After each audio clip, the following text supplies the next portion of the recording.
close out that browser with the YouTube video running.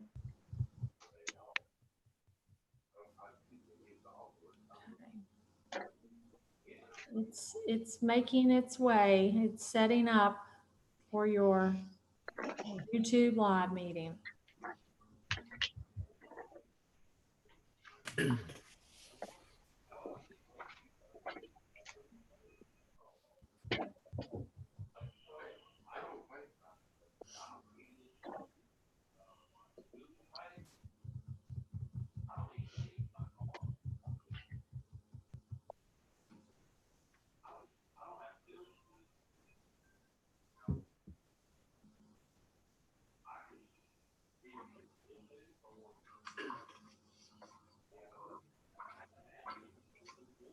Okay, so Tim, what do you see at your end? Everything appears to be okay.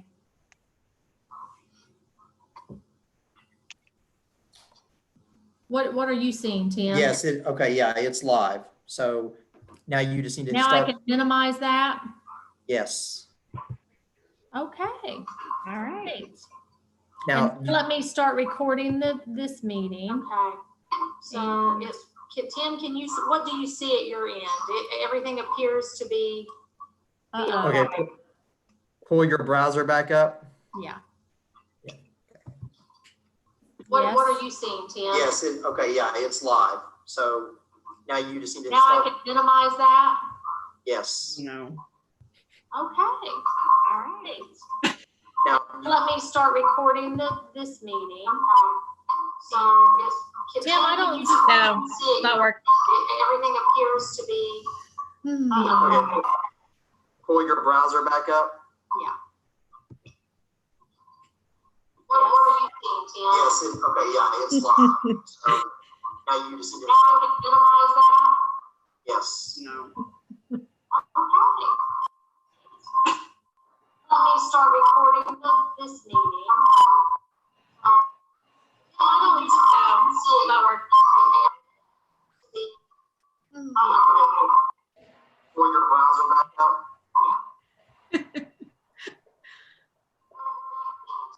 okay, yeah, it's live. So now you just need to Okay. There you are. After about 10 attempts, I have finally gotten the right one closed. All right. And now I have to record. I'm going to start recording. All right. Okay, Julie, I think now we're ready. All right.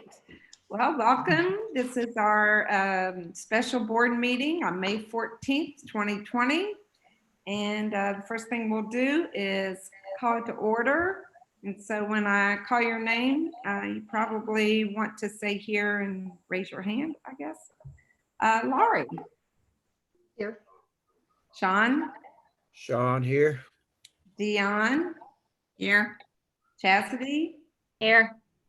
All right. And then we, do I need to introduce the rest or just continue?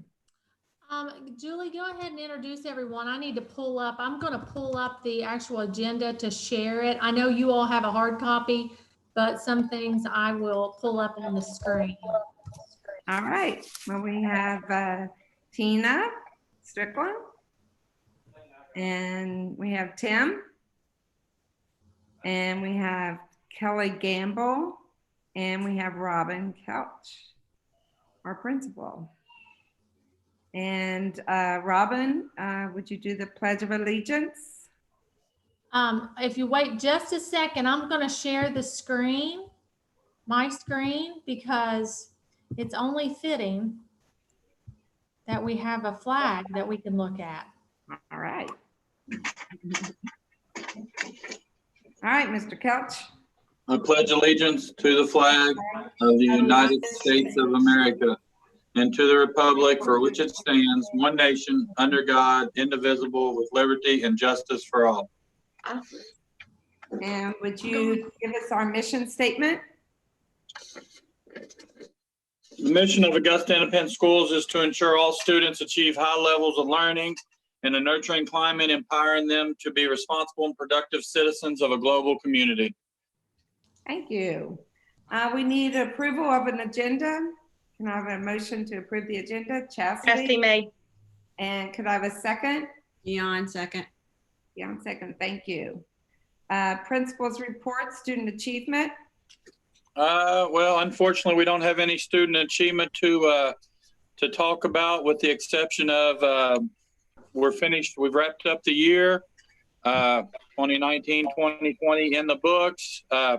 Didn't end the way we want. We've had some kids coming in this week to pick up report cards and things, so it's been good for my soul to get to see a lot of kids this week. So, I mean, that was nice. So, like I said, I hope, who knows what the future holds, but I hope we can get back together, you know, on normal schedule and have a normal 2021 year. Just talk about a few things. First thing I want to talk about is the senior graduate update. We'll be graduating 22 seniors. That includes one young man that finished up in December, a carryover from last year. He came back, stuck with it, and finished up. And then we did have one gentleman who, if they took several, Mr. Bryant had set it up, they would have had to taken several classes and passed those to catch back up, and he wasn't able to do that, which was a very tough task. So with that being said, we've got 22 graduates. That'll move me right into our virtual graduation update, or modified graduation. I don't like calling it virtual because that's confused a lot of people and got me a lot of questions over the past week or two. So our modified graduation will be Sunday. We will start at 12 o'clock and have students lined up to come in from 11:45, with the last one coming at 5:15 with their family. And that is with a 30 or 35-minute break in there. We're going to order some pizza from Pasquale's. Coach Henson's going to pick that up. So, you know, the board members, myself, Ms. McCain, Mr. Bryant, the ones that will be there all day, can get a quick break to get something to eat. I think I've got a 45-minute break built in there. So, you know, it's a long day, just all for something for everybody that's going to be there for the duration. We do appreciate that, everybody's efforts to make that special for the kids. And just to clear up, in case you've had questions, I think some people get confused because they think we're doing this so we don't do something down the road, or people are just frustrated and feared. And so just help us reiterate that is not our intention in any way. We're not doing this so we can get them later and not have to do one. We just thought this was a good way to offer them some type of closure this year, because let's be honest, we truly don't know when it might be. I mean, definitely July, August, you know, and possibly later. So just with that going on, we've got our banners up on the school. That was a nice job. Miss Arnold, Mr. Roof, Mr. Literal collaborated to get those put together. So we've got them on the Bracken Street side and the 2nd Street side, with a huge banner on the 2nd Street side. We love our seniors. Got the courthouse has put up banners for all the Bracken and Augusta seniors. I thought that was very nice. So, I mean, there's a lot being done. The Adopt a Senior, I mean, that's been awesome. Kids are getting something almost every day, not only from their school adopter, but, you know, the community. So I know, speaking from a parent of a senior, I mean, she lights up every time she gets something in the mail, and that's been very nice. So I appreciate that. I know we got a card from Julie the other day, so I wanted to say thank you. She appreciates that, as do all the seniors. Matter of fact, I think some of them, I know Madison's gotten so much, she's gotten overwhelmed with trying to keep up with thanking everybody. So, you know, that's just, we're looking forward to it. I'm looking forward to Sunday. I know it's not what we typically, but, you know, just getting to see the kids again. And even if it's one at a time with a few members of their family, you know, that I'm looking forward to that. So I said, thank you for giving up a whole Sunday. It is going to be a pretty long day, but, you know, a lot of schools aren't able. Another thing with our small size, we are able to give each one of them a little bit of individual attention and make this work until we can host the traditional graduation. And then on the next Sunday, the community parade, drove by the board office today. They got an awesome banner up there. They're ready. working with Miss McCain and Tina, you know, a couple things planned where we're going to do our parade at 1 o'clock. We've got the parade route out there. I've had community members calling and asking. I think Miss McCain's going to provide lunch for the seniors after they go by. They can grab by the board office and grab a lunch to go, which I thought was an awesome idea. And, you know, just, you know, one thing we pride ourselves on, this community is supportive and they have pride in the school, the town, the community. And, you know, I think we'll have if the weather cooperates, we'll have a great turnout like we do, you know, anytime we do something, whether it be a basketball game or a testing parade or just anything the school does, we get unbelievable support from the community, and I wouldn't expect anything less. Just to wrap up end of year procedures, Mr. Litteral's been in every day this week. Myself, Tina, we've got students coming in to turn in Chromebooks. I think we've done a pretty good job. I think Mr. Litteral said we might have maybe 35 to 40 still out. And most of them seem to be in decent condition. Students picking up the report cards, picking up pictures, getting to go into their classrooms, picking up their personal belongings. You know, a lot of the elementary teachers had gift bags and things prepared for the kids for when they came in. And just getting to see, like I said, getting to see a few of those kids this week's been really nice. So that's went pretty as smooth as it could go. Handing out all that stuff, them getting their personal belongings, and then with Mr. Litteral taking back those Chromebooks, cleaning them. He's got the rubber gloves. We got the mask. People have been following. Teachers have been. We've had a schedule Ms. Brewer put together so teachers can come in this week and wrap up their end of the year stuff. You know, their textbook inventories, maintenance requests, finish up their room, fill out their CUME folders, fundraisers and budgets for the activity accounts they run or classes they sponsor. So, and it's been good, really good to see those teachers. You know, some of them we haven't seen since March 16th. So it's been good to see those getting in here. And I think they've enjoyed getting back and seeing some people, but, you know, with their mask on and obeying the social distancing. And, you know, it's hard not to gather when you work with people every day and they're not just your co-workers or friends and things. So it's been good, and you catch yourself, you know, sometimes 3 or 4 gathering, you got to spread out a little bit, but, you know, that's wrapped up really well. Tim had a seamless plan there, and we've carried it out, and Kayla's worked her tail off and ran back and forth, and Tim, and so, you know, just hats off to them for all they've done. I know Mr. Litteral even came in last night from 5 to 6:30 to give parents that might work an evening time that they could come in. So, you know, you just got a ton of people that'll do whatever it takes to meet the needs of our families, our kids, and our parents. And so, you know, that's nothing new. I mean, that's what we've come to expect, and that's why we've got one of the best staffs in the state. So, and then Ms. McCann had emailed me today just to mention the Kentucky class of 2020, a graduate together. It's a national-wide program. I think it's going to be on all the local channels Saturday at 8 p.m. It's a nationwide thing, so there's going to be a lot of, I think, some musical acts. I think Barack Obama's speaking. I saw where LeBron James's organization is kind of sponsoring it.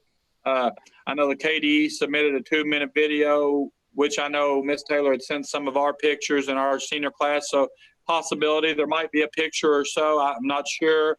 And I do know there's going to be a feature story on a young lady from Fleming County. So something nice to tune into. And if you don't catch it, I'm sure that'll be on YouTube or all over the internet as soon as that's live. But that'll be live Saturday night at 8 o'clock. So seemed like I went through a lot pretty quick. So does anybody have any questions about any of those things? Yeah, I don't think so. Sounds good. I just wanted to Thank you all. mention that we are still committed to do an in-person graduation when it's safe to do so. You know, we're going to see how everything goes, and you know, if our seniors and families and community still is committed to doing the in-person graduation, we will certainly schedule that as soon as we can. So I wanted to make a note of that. I also wanted to invite the board members to the board office on May 24th to watch the senior parade. We have a banner fixed up there. Certainly you can bring balloons and signs of your own. And we, like Mr. Kelch mentioned, we are going to have a grab and go lunch for the seniors after they finish up the parade. And it'd be nice, you know, if some of the board members are there. I mean, basically they're going to be driving by in their cars. And if we could distribute those grab and go lunches to the seniors after the parade, that'd be great. If some of you all want to come to the board office to help distribute those. Also wanted to mention, being that this has been a unique year for the seniors, to say the least. Obviously, it's been a real bummer for them. It's not typical that the board has got them all a gift, but I went ahead and picked up like picture frames, graduation picture frames that say class of 2020. It has a place for their a tassel holder, and Tina has worked really hard on putting all of those together.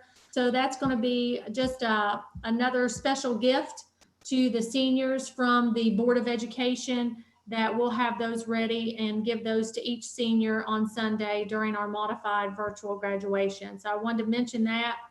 Also wanted to mention, you know, Mr. Kelch, Mr. Literal, Tina, Kayla, the entire administrative team. Although school has been out, we have still been there working tirelessly around the clock. I know Mr. Kelch said this has been so much more work. Planning a virtual graduation has taken so much more time.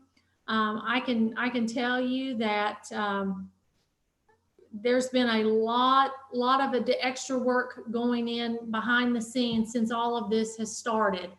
I know that fatigue is starting to set in, especially for my administrative team. I can see it. They have worked tirelessly for 2 months straight, solid. I don't know if it's stress, adrenaline, what it is, but they have definitely put in the time and the effort for our students and for our staff, and can't thank them enough. So just want to thank Mr. Kelch and Mr. Literal, Tina, and the entire administrative team for all their work the past couple of months. All right. Thank you. Thank you. Superintendent's report. Of course, you've heard the governor's reopening plan. So we have followed suit based on those restrictions being lifted. Therefore, the district will reopen on regular business hours starting May 26th. And at that point, of course, you know, most of our certified, classified employees will have already met their contract days. But as far as, you know, our extended day employees, they will be back on a regular schedule starting May 26th with our regular business hours. Fitness Center will then reopen on June 2nd. So Jimmy Purden has been notified, and he's already working to get his volunteers scheduled. Of course, with the fitness center, there will be extra precautions taken with providing disinfectants, you know, signs for social distancing, masks, gloves, and so on for all of the volunteers and folks that are coming in and out of there. Lucky for us, the numbers are always very, very minimal there anyway, so I don't expect that'll be a problem. Any questions about reopening?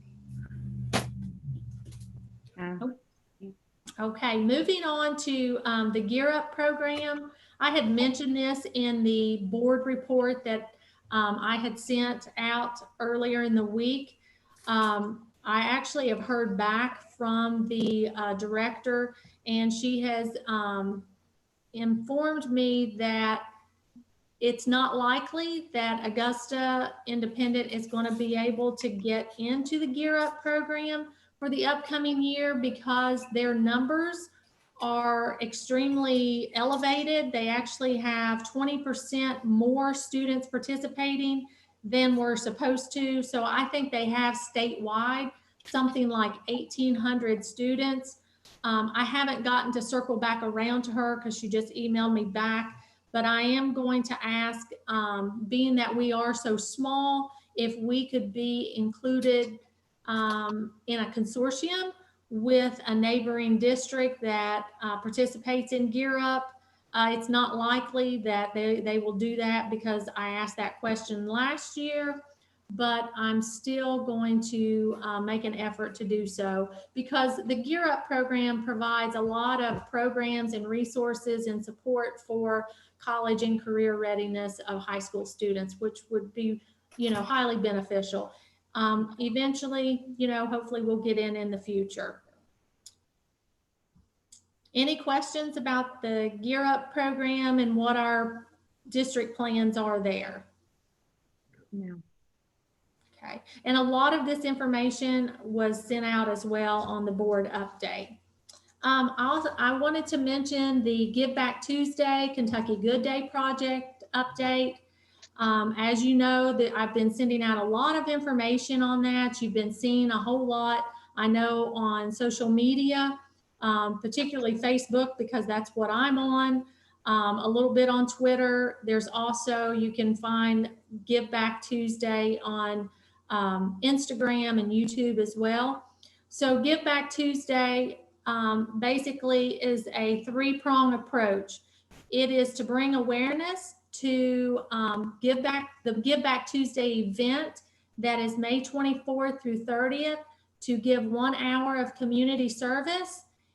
Second, it is to ignite passion in our students for community service and giving back to others. And third, it is to kick off our joint $1 million fundraising campaign with Robertson County Schools and Frankfort Independent Schools.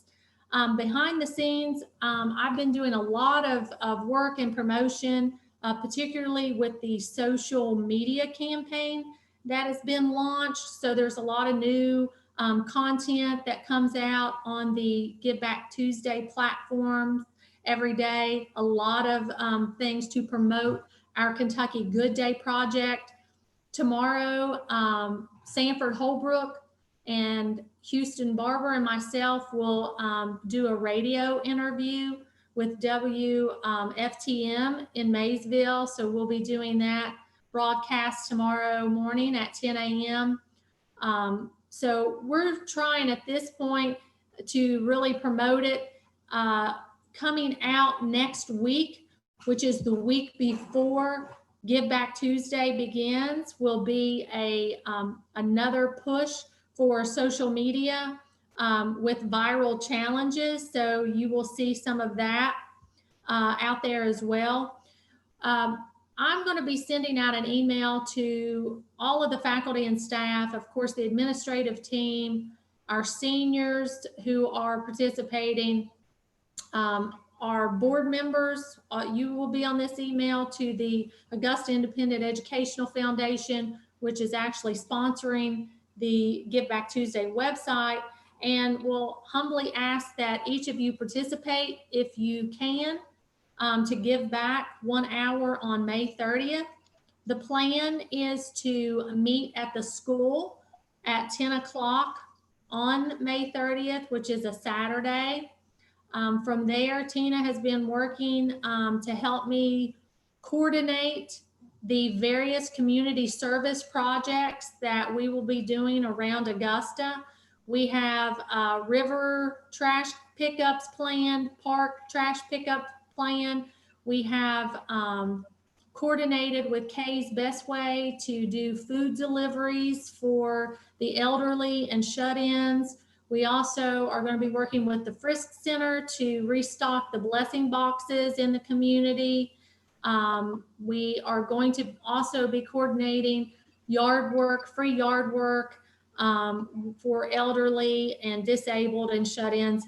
So we're going to have a wide range of projects. So what will happen is everyone who shows up, then we will assign everyone to do their community service, which will be about an hour.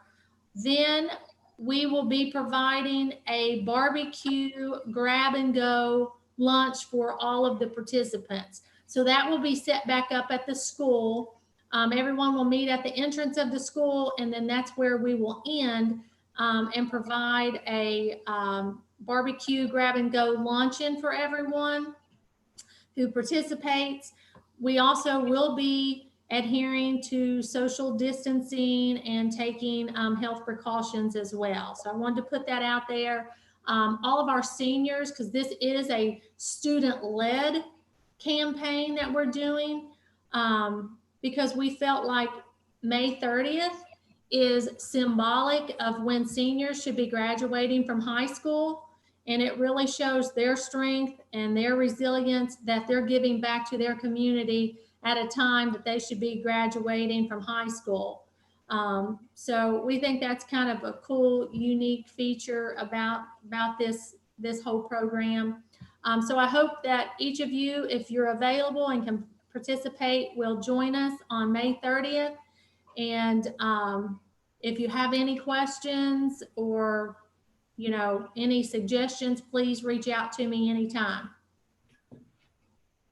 Any questions, any suggestions, any more information? Nope. I mentioned already on the board update this week, I had gotten a notification from Steve Walnaszek, the board attorney, related to the circuit court appeal. Basically, what he informed me is that there had been more delays because of the COVID-19 pandemic in the Circuit Court of Appeals. So basically, we're looking at anywhere from 8 to 12 months before there's any kind of ruling on the appeal. So that's all I have for my superintendent's report, unless you all have any questions. Any questions? Nope. Okay. All right. Thank you, Ms. McCain. Personnel. It looks like we have certified non-renewal of Caitlin Prindle as a middle school math teacher. Certified hire William McKay as a middle school math teacher and head varsity girls basketball coach. And we have the extra duty contract non-renewals.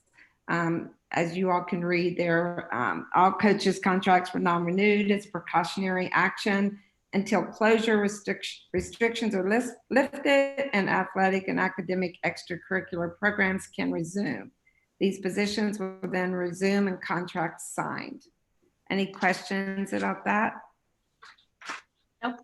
All right. Citizens and board members. Laurie? No, I don't have anything. Chastity? Nope, not today. Dion?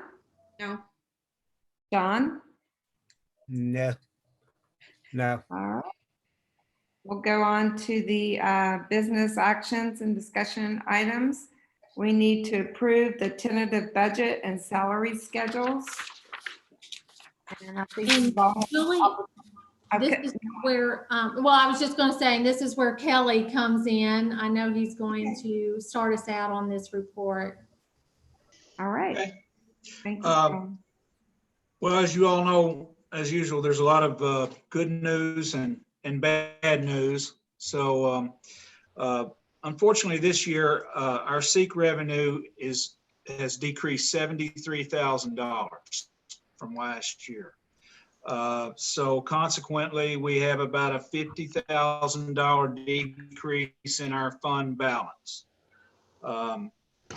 The good news is, though, next year, the Department of Education is going to let us use the 18-19 average daily attendance numbers to calculate SEEK.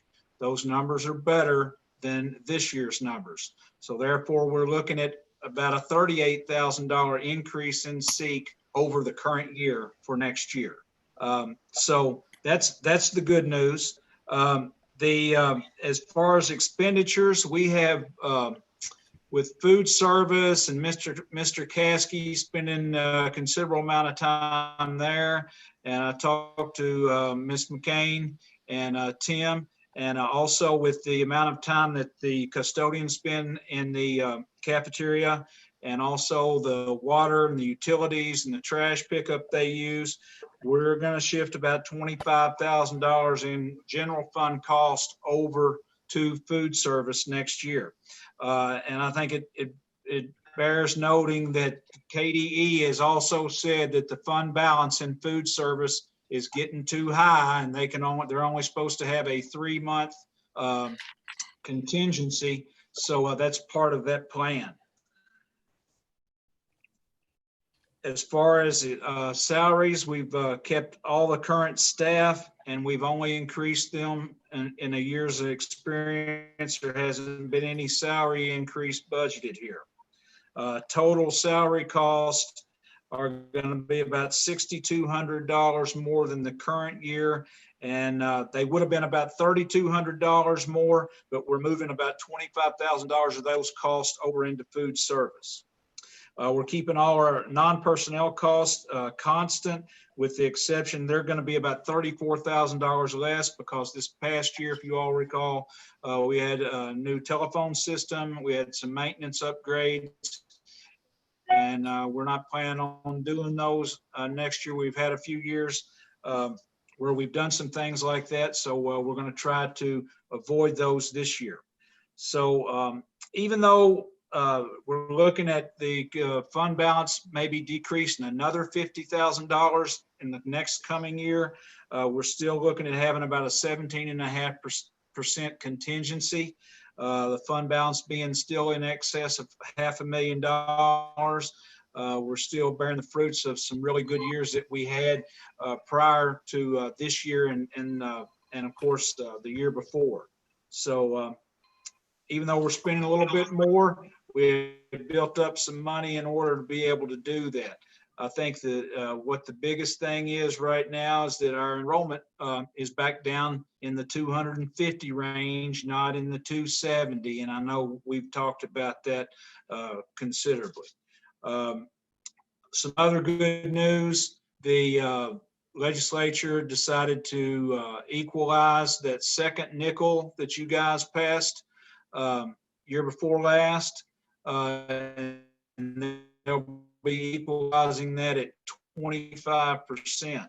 So that money, so that's starting to work out, and that's generally the way they do it. I think that in the previous biennium got fully equalized this time. So hopefully next biennium will be fully equalized for that building fund nickel. Debt service is still about the same. It was $101,000 last year. Next year it's $98,000.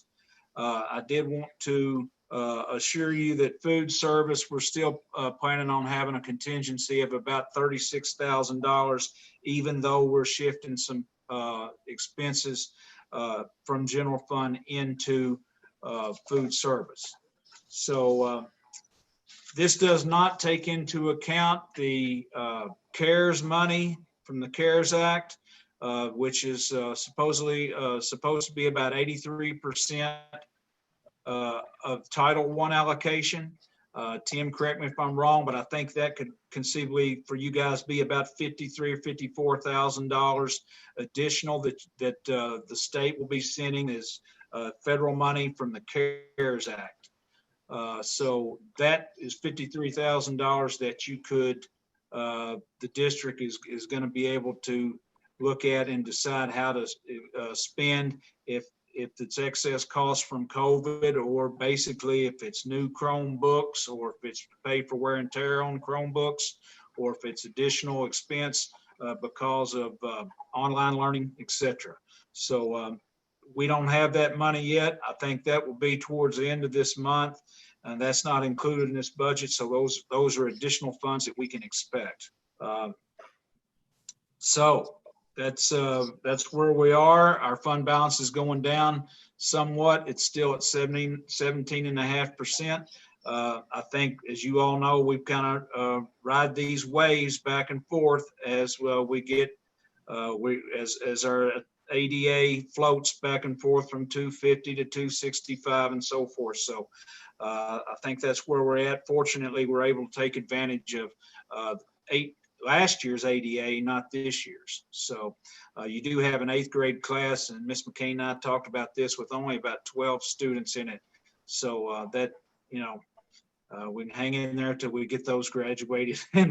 Because if we've got about 20 to 25 in a class, it makes a big difference as opposed to having a class that size. So that's where we are. Hopefully in the coming years, we'll be able to attack the salary issue that we've discussed. I don't think that this year is a year to do that. I think that if anything, we could expect some additional reductions in funding next year.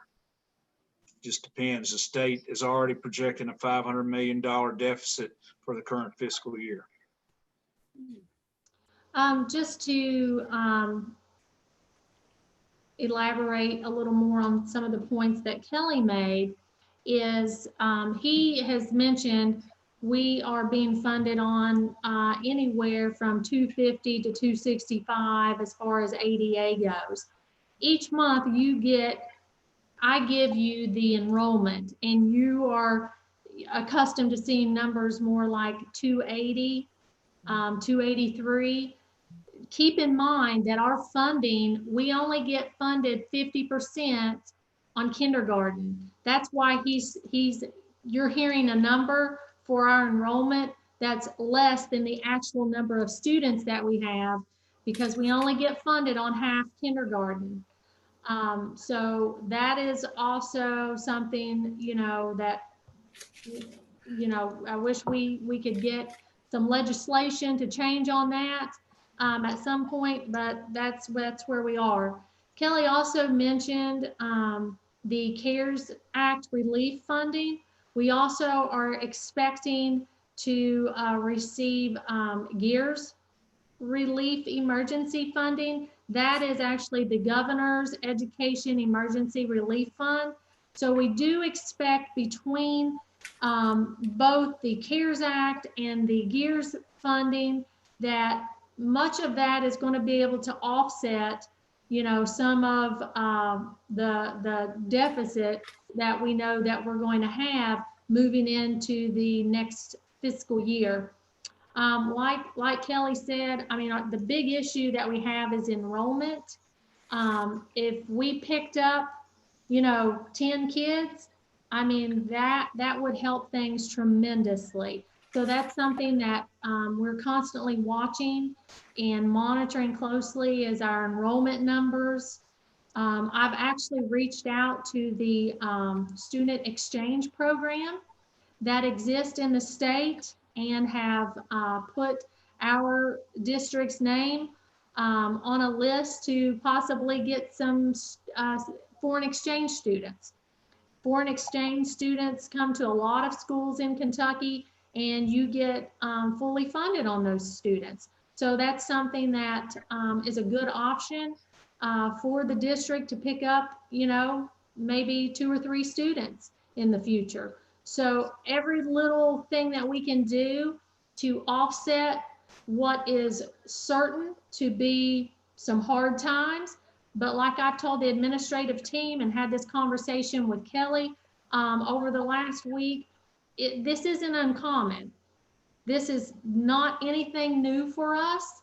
We are constantly experiencing, fluctuations with our enrollment. It's been an ongoing trend.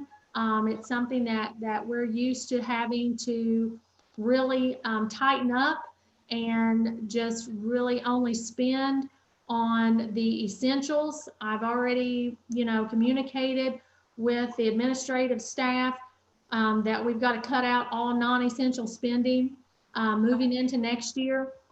Looking at a lot of our expenditures over the last couple of years. Like I told Mr. Caskey, we've done extensive boiler repairs. We have done the HVAC replacement in the library. We've replaced the fire alarm system. We put a new $30,000 phone system in this year. We've repaired the roof over the gym that we had problems with.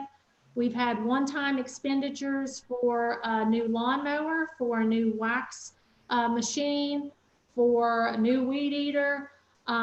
We also, you know, we have purchased the Suburban, although that purchase is pretty much a wash because we also have a lot of savings by purchasing the Suburban versus if we were actually transporting students in a bus and paying a driver. Nonetheless, most of those things, you know, we aren't going to have to worry with. You know, it's basically going to be toilet paper and buffer pads.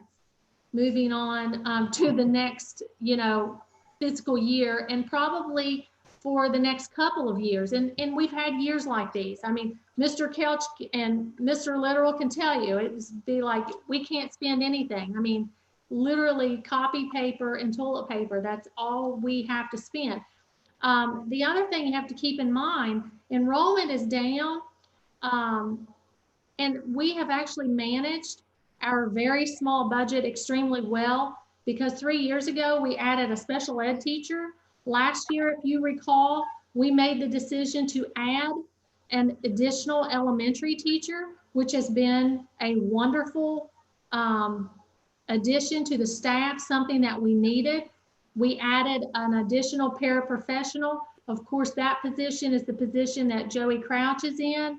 And again, that pretty much has paid for itself in the money we've saved in having to hire substitute teachers. We also hired a part-time school resource officer. So our budget added all of those additional expenses. So I think we have fared very well, given the other, you know, areas that we know we have had declines. Something else that I wanted to mention is with these expenditures, other things like rising costs that we are experiencing, which just never ends, that we're having to just constantly monitor and manage accordingly. One being the utility rate has been increasing.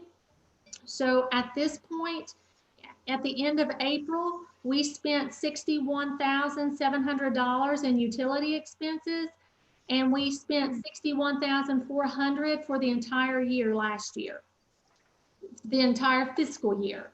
So we're probably, you know, looking at another probably $6,000, $7,000. So again, these expenses are just rising, and the revenue never rises. Okay, the expenses go up, but the revenue goes down. The year prior, we actually only spent $57,000 in utility costs. So you can see those expenses are rising. One of the things you may notice as well is May is typically the month that we put on the board agenda for you to approve our insurance package. We have not done that because, again, the insurance cost of our package increased. We were expecting some significant savings because of our experience mod decreasing because of the workers' compensation claim that dropped off of our insurance plan.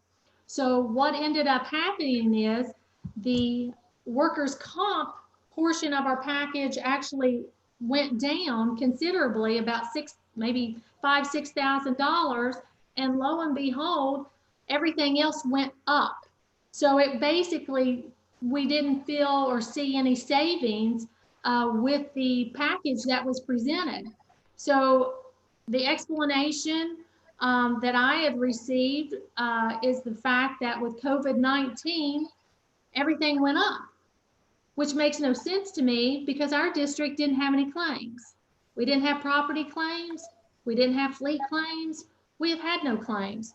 So that, to me, that's not good business practice. That is not good customer service. That is not how you treat your customers that have done everything that they're supposed to do to be in good standing and to get the savings that I think that our board deserves, because at this point you can see we are so tight that every dollar is taken away from our kids.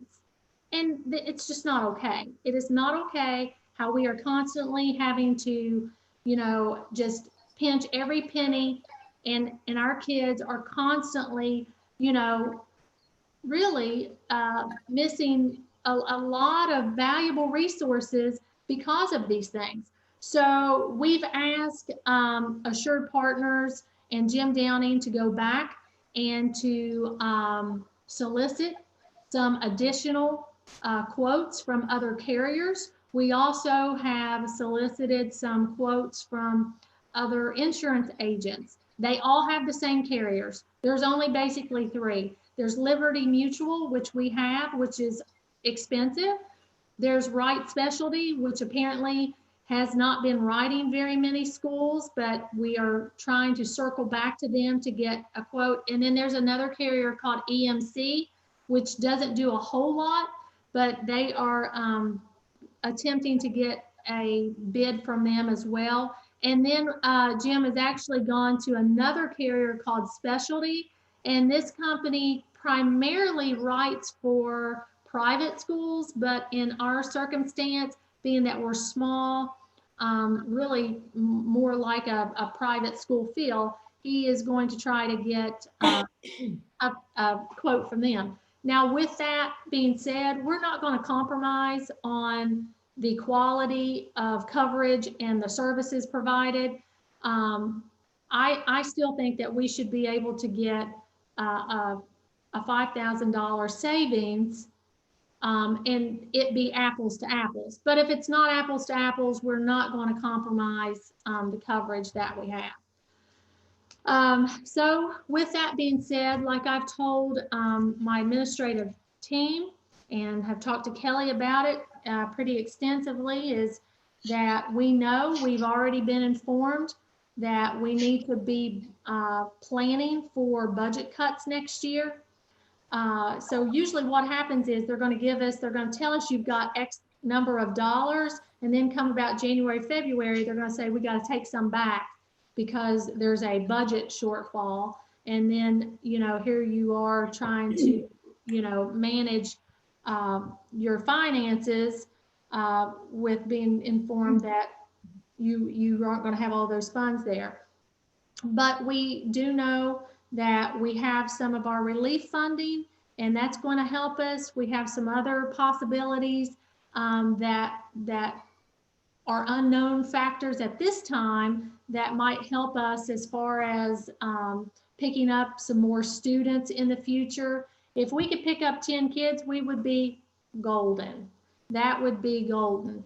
But, when you have an overall, operating budget of 3 million, and then salaries are 1.5 million, and then you have to pay almost $100,000 for reimbursing your neighboring district, for non-resident costs. And then you factor in $55,000 in insurance package, and then you factor in, looking at closer to $70,000 for your utilities. I mean, you've shrunk down to having about $450,000 to manage everything on. And we've talked about giving across the board raises to teachers and to our classified employees, and they need it and they deserve it. So I've told the administrative team we're going to have to really make some tough decisions moving forward, because we can't do it all. We can't have extra positions and give raises. The only way we're going to be able to give across the board raises is if we eliminate some positions, is what is likely, unless some other factors come into place like enrollment, a windfall in other ways. Hence, our global give back, push for our $1 million fundraising campaign. I mean, anything we can do to generate revenue is what we're looking at. So, at some point, we still want to give our certified and classified across the board raises. And I can tell you that we can't ever count on SEEK increasing. I mean, I don't expect that to increase now anytime soon. And it was projected to go up, and then COVID-19 happened. But if you think about historically what has happened over the years, I mean, 2 years ago, things were looking up, and then the pension crisis occurred. And now we have, things were looking promising that we were going to get an increase, and then we have COVID-19 pandemic happen. So, you know, as far as the SEEK-based funding increasing, I don't see that anytime soon. So there's just going to have to be some other factors come into play. Or, you know, we're just going to have to make some tough decisions. What's most important? Across the board raises, or do we have to, you know, eliminate some positions is what it would come down to. All right. Kelly, did you have anything else to add, or Tim? No, you said it much better than I could. I do think when it comes to salary increases, I mean, you're looking at a question of quality versus quantity. So I think, you know, that's about the only thing, staff adjustments that you could, you know, those are only things you could really do to make a big change in salary schedules across the board. But I think it is commendable, the list of things that you had that you all have done. I think another thing you forgot to mention was the addition of the Spanish. So, I mean, there's been several things that you guys have been able to do and still be able to keep that fund balance where it is. And 17.5% is really commendable, and probably better than, I would say, more than half the districts in the state. Because I think there are a lot of districts, your all's problems are probably not near what a lot of districts are, because I think the state's basically trying to get out of the business of funding education. I mean, when you keep the SEEK base the same year after year, and you continue to, and district property values continue to go up, they're just, they keep quitting to fund as much as they did the prior year. So, and that's evident by the total dollars they're putting in. They're going down every 2 years. So, like Lisa said, counting on SEEK, there's no way, that's just not going to happen. Tim? You? All right. Any questions? No? All right. I guess at this time we need to approve the tentative budget and salary schedule. Could I have a motion to do that? Yeah, I make a motion. Sean made it. Okay, I think Dion made the motion and Sean seconded it. All in favor? Aye. All right. And the next thing on our agenda is the monthly budget report. All right. So looking at April, at the general fund, revenue receipts totaled over $1,578,000. Looking at local revenues. Oh, sorry, my Google's going. Just a second. I've got a smart speaker and it's going off.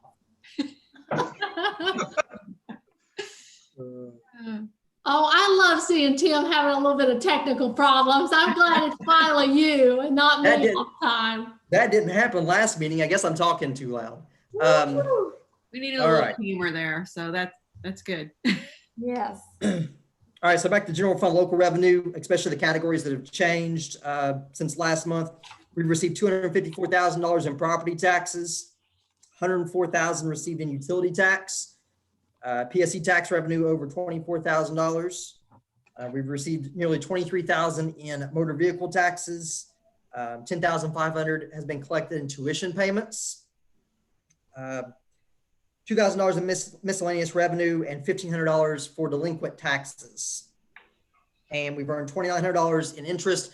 I will tell you, I noticed the cash sweep account was had been much nicer than our basic checking account, but that plummeted on the interest payment we just got last month of $15.90. So another way that COVID-19 has, I guess, affected that compared to it was up about $150 a month.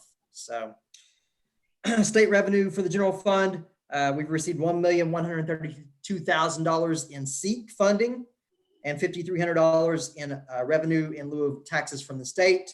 And for the federal revenue from the general fund, Medicaid reimbursement has accounted for $5,600. Looking at the expenditures through April, which totaled $1,592,000. School budget has expended $18,200. That includes $5,900 on curriculum resources and technology resources, $5,700 on copying, $3,600 on general supplies, $1,900 on dues and fees, and $500 for postage and travel. The maintenance budget has expended $269,000, which through April, expenses for utility services, $80,000. The $60,000 amount Ms. McCain was mentioning earlier was actually just electricity. That didn't take into account gas, water, sewage, and telephone. So overall for the year, we're at $80,000 on utility services, $68,000 for salaries and benefits, $10,400 for building repairs and maintenance and plumbing, $9,700 for professional services, $3,600 machinery, and $3,000 on equipment and machinery repair. Thus far, we've expended 88% of the maintenance budget. Transportation budget through April, those costs totaled $78,000, $34,000 on salary and benefits, $7,500 on repair parts and tires, $2,000 in gasoline, and we've expended 66% of that budget. So for the general fund through April, expenditures exceed our receipts by $15,000. Moving on to the food service fund, food service receipts through April totaled $148,000, with $135,000 being federal reimbursement, $12,000 local revenue, and $800 state revenue. Our expenditures, $139,000 include $73,000 on food, $57,000 on salaries and benefits, $4,400 on equipment repair, $2,100 on general supplies, $800 on dues and fees, and $600 on equipment. And our food service balance at the end of the month was just over $58,000. Any questions on the monthly budget? No. Tim, can you elaborate a little bit on E-rate and the expenses that have also increased there the last couple of years? Yes, so part of those utility, in addition to electricity and water, sewage, include our telephone bill. We were, of course, being a very high free and reduced lunch district years ago, E-rate, which is a federal government program, paid for, I think, 80% of our telephone expenses. And it's slowly, it was 80, then it was 60, then it was 40, then it was 20, 10. And I don't know if last year or this year, but it was the first, just recently, we were now, required for, we have to pay all of our phone expenses with no reimbursement on the phone service. So, we're seeing about $950 a month bills compared to, that's risen exponentially over the last several years because of the decline in the E-rate funding. So that's just another area where we've seen, utility service increases. Tim, I hate to interrupt, but I would think we would see more increase, like if rate increases, while we're not seeing more in utility taxes, but they're relatively staying flat, aren't they? Mm-hmm. Yeah, they seem to be. People And maybe must be that's more because, conservative these days. and it may be because that utility, the electricity rate increased just the beginning of this school year. So I don't know how much that might lag in those taxes, but the electricity rate, I think, was back in the fall. So that increase. So maybe we will, but I wouldn't hold my breath.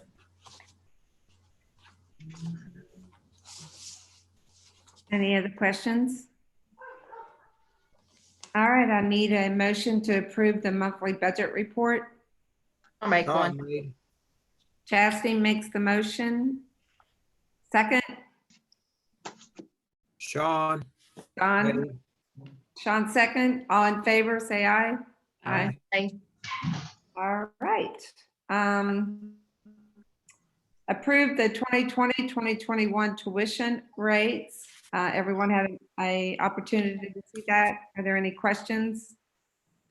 And there are no changes recommended to the tuition rates. Okay. I need a motion to approve the 2020-2021 tuition rate. Motion made, Laura. Laurie made the motion. I need a second. Dion, second. Seconded. All in favor, say aye. Aye.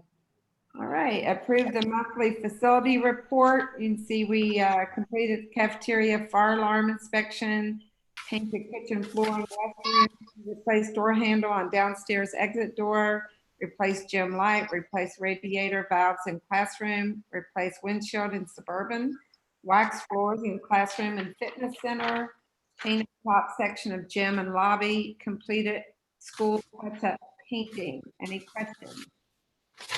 I will tell you, we're way ahead of schedule for summer maintenance. Yeah.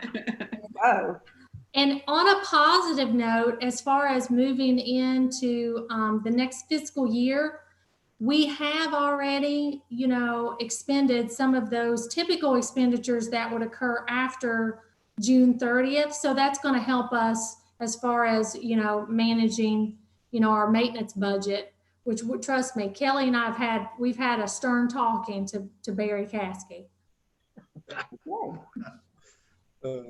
I I hope he's watching, Barry. need a motion to approve the monthly facility report.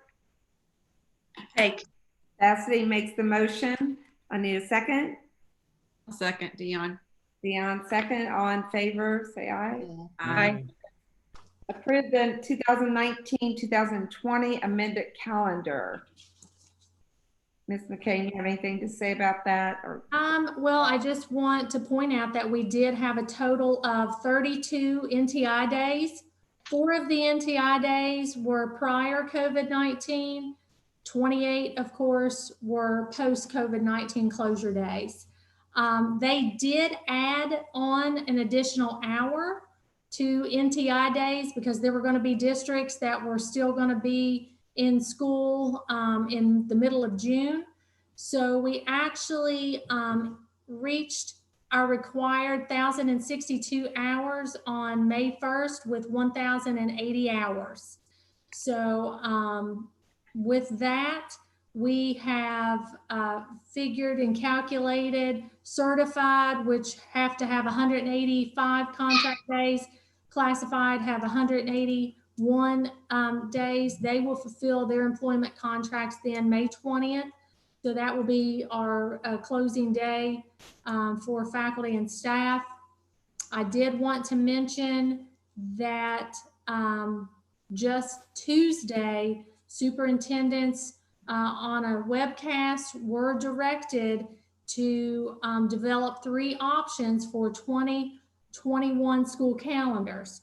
So the board has previously approved our calendar for next year. So next month, I'm going to be coming back and recommending an early start date in July and then a later start date after Labor Day. So they want us to have 3 calendar options. I can tell you that we would not be inclined to start in July. With everything just reopening in June, our attendance would probably be 50% if we would try to come back in July. Unless they would allow us to use 1819 ADA again, there would be no possible way that we could start back in July. However, being the compliant people that we are at Augusta Independent, we will have an early start date calendar to be compliant. But I can tell you that would never be the one that I would recommend. I'm keeping my fingers crossed that we're going to be able to proceed with the original calendar that the board approved a couple of months ago to start August 24th.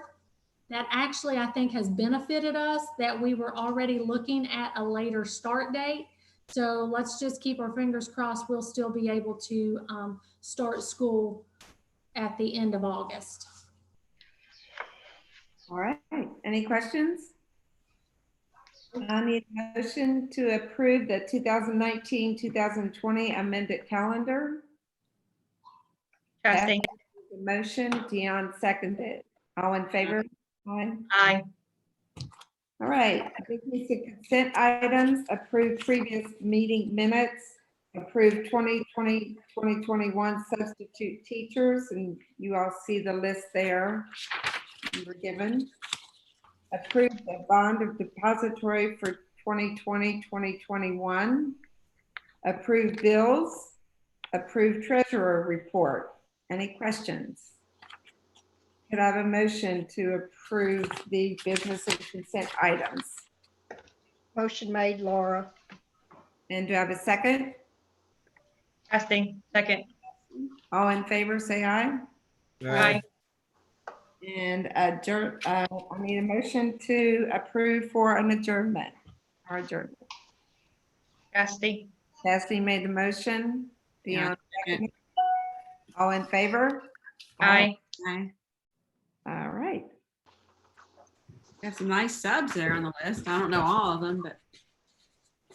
Yes, well, one thing that has helped us this year is that last year the district actually was approved for the non-certified emergency sub program through EPSB. So that allows us to hire subs that have just a high school diploma versus having the 64 college credit out. It's actually been super helpful. And then having the additional position with Joey Crouch has been really, really helpful to the district.